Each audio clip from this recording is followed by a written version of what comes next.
Well, good afternoon, everybody, anyway, until we get to the slides. And it's really great to be here with you this afternoon. Really, to put the case for education, I think, really. We've heard a lot about the why. And I think, well, you know, here's a challenge that's been laid down. And what is it that we're going to actually do about it? So my purpose in the next 5 or 10 minutes is to actually talk about, well, what can we possibly do about it? And just to think about that from an education point of view. We've got about 22,500 schools in England. And I really don't know how many there are in Wales and Ireland and Scotland.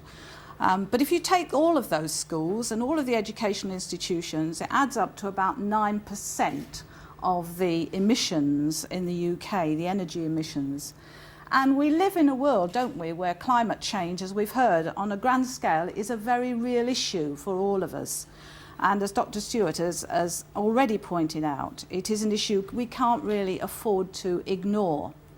I came across a lovely little book recently in the bookshop called Our Iceberg is Melting. And I thought it was going to be just another one of those little books about global change. And I was attracted to it because I'm very interested in the topic. But actually, it was a book about change. So it put together the passion for change and what people can do to change things, together with the real urgency and what we would call in remodelling the burning platform for change. So I recommend it to you. And it's about penguins who are living on this iceberg, and one dives below the iceberg and finds out that in fact his iceberg is melting.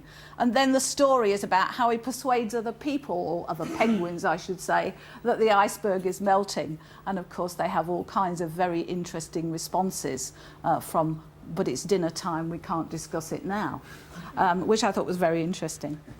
But in 2006, the former Secretary of State for Education, then Alan Johnson, challenged the long-term aspiration for schools to mainstream learning about sustainable development issues and sustainable practices into everyday school life.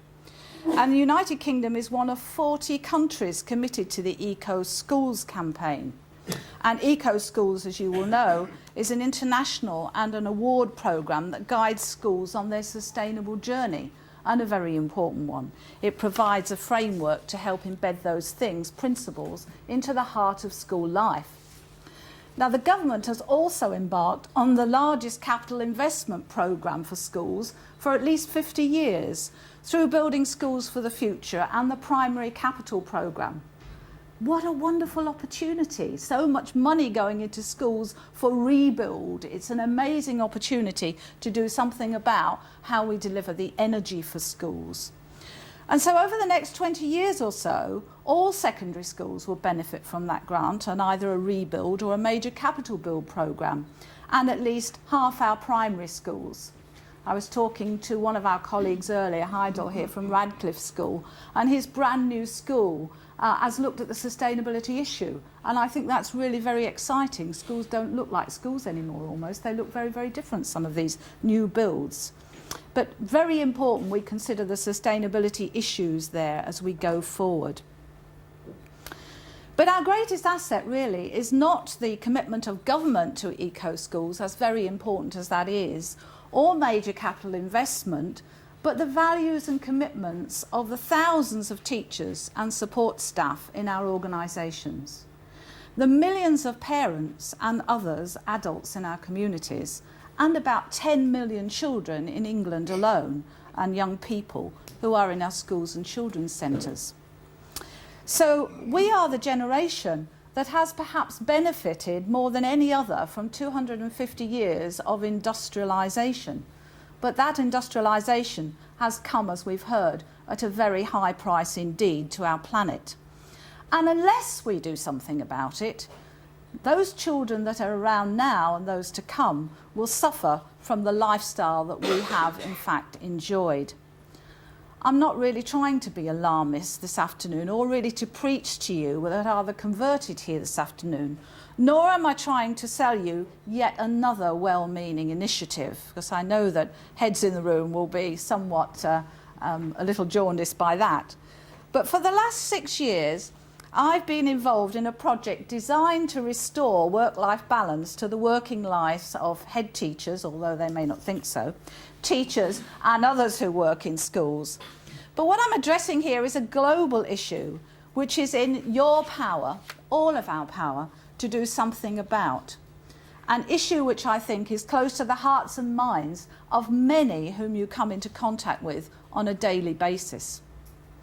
Schools, more than any other social organisation apart from parenting, are in a prime and privileged position to influence what children and young people think, feel, say and do day by day.